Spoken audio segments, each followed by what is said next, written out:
Bismillahirrahmanirrahim. Selamat berjumpa sob.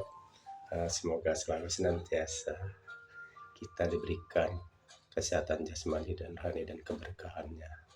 Dan apapun yang kita lakukan, Allah meridhoinya. Amin amin ya rabbal alamin. Baik sob, kali ini saya akan berbagi pengalaman aja. Saya kira ini hanya pengalaman. Jadi gini sob, fenomena yang di luar. Saya berapa kali menemui pasien. Dengan mudahnya calon pasien itu mengatakan, "Bang Jul, saya diguna-guna. Bang Jul, saya disantet." Nah, mungkin teman-teman bertanya ya. Saya rasa kalaupun memang pasien itu berobat, notaben di luar ya, saya bilang notaben. Saya yakin pasti itu akan dimanfaatkan oleh oknum ya, saya bilang oknum. Bisa jadi. Karena saya juga pasien tersebut juga pernah mengalami, beliau hanya sering keluhannya perutnya sakit. Ternyata setelah diperiksa di dokter secara medis, dia itu ada kronis, memang dia emang ada gula darah juga. Nah, beliau pengakuannya dipijat di bagian pundaknya itu keluar sesuatu kayak semacam rambut lah. Nah, saya tanya balik kepada beliau. Nah, setelah prosesi seperti itu, apakah yang Anda rasakan? Terus setelah itu apakah ada perubahan di tubuh Anda dengan kesehatan Anda? Tidak berpengaruh. Walau alam sih seperti itu. Nah, maksud saya gini sob, kalau saya pribadi, saya tidak semudah itu. Karena kenapa? Saya punya keyakinan pasien kan datang berobat itu intinya ingin sehat.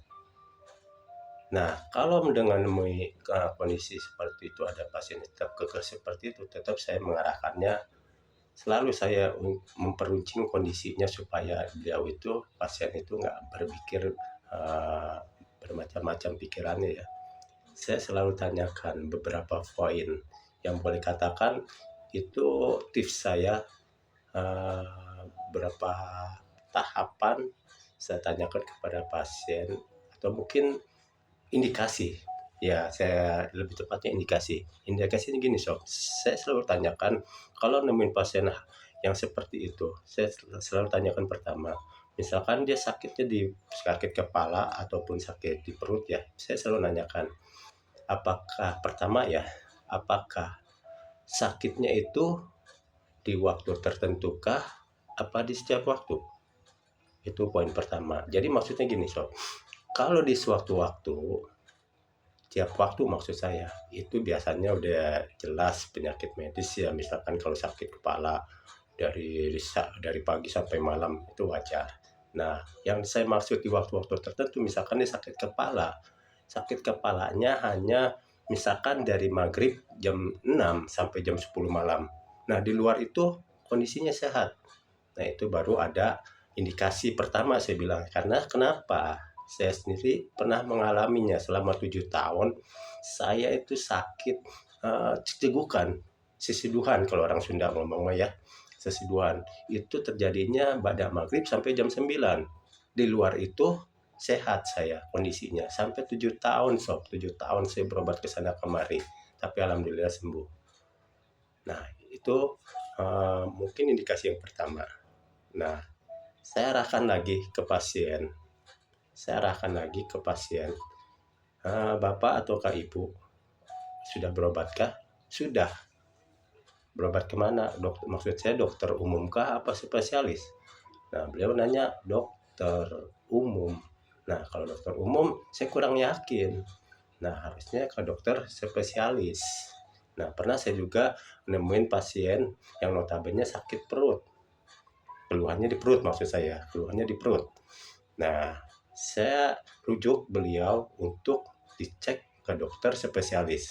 Nah, akhirnya beliau menuruti saran saya, beliau pasien itu masuklah ke rumah sakit selama 3 hari. Saya juga ngusilin, tolong bu di USG perut ibu.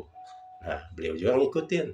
Setelah masuk 3 hari ke rumah sakit, ternyata negatif, nggak ada apa-apa dengan hasil USG.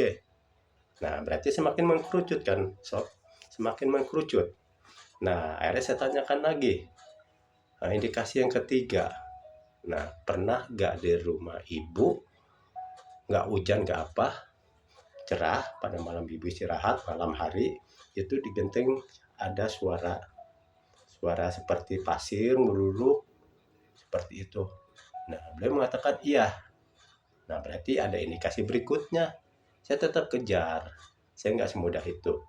Nah, indikasi berikutnya saya tanyakan lagi, pernah nggak ibu di rumah, di satu ruangan rumah ibu itu ada suara kencang banget, kayak suara dentuman, suara kayak apa gitu ya, kencang sekali, yang notabene setelah ibu cek bersama suami ataupun sama keluarga yang di dalam rumah itu tidak ada apa-apa. Beliau mengatakan pernah. Nah, berarti semakin mengkerucut. Nah, saya tanyakan lagi indikasi-indikasi yang lain. Pernah nggak di rumah ibu ada tercium bau-bau bangkai, bau-bau yang selama ini nggak pernah ibu cium di dalam rumah ataupun di luar rumah sumbernya? Setelah itu beliau mengatakan pernah. Beliau cari di ruang semua ruangan dalam rumah sampai di luar, ternyata nggak ada. Nah, berarti itu semakin mengkerucut. Nah, tetap saya kondisi seperti itu, tetap saya akhirnya saya ngambil kesimpulan ada kemungkinan seperti ini. Nah, akhirnya saya terapi. Nah, dalam hal ini maksud saya seperti ini, sob. Kalau sekonyong-konyong ada pasien yang seperti itu, kalau kita mengiyahkan, satu, kembali lagi tadi di awal saya bilang ya, pasien intinya mau sehat kan, mau sembuh dari penyakitnya. Kalau ujuk-ujuk kita mengiyahkan, maksud dari tujuannya beliau itu pasien mau berobat, yang ada kemungkinan kalau kita nggak bisa mengobatinya, nggak sembuh, semakin parah pasiennya. Dan nggak hanya pasien itu aja yang menjadi sakit, bisa kemungkinan keluarganya, suaminya atau yang lainnya, karena mereka punya prasangka buruk. Nah, jadi intinya itu bukan menyelesaikan suatu masalah. Jadi kalaupun ada hal-hal menemui seperti itu, yang saya maksud di sini, ya kita harus lebih bijak, apalagi seorang terapis. Jadi kita hindari hal-hal prasangka buruk dengan kondisi seperti itu. Saya rasa itu aja, sob. Mudah-mudahan pengalaman saya ini bermanfaat untuk sobat-sobat yang lain. Assalamualaikum warahmatullahi wabarakatuh.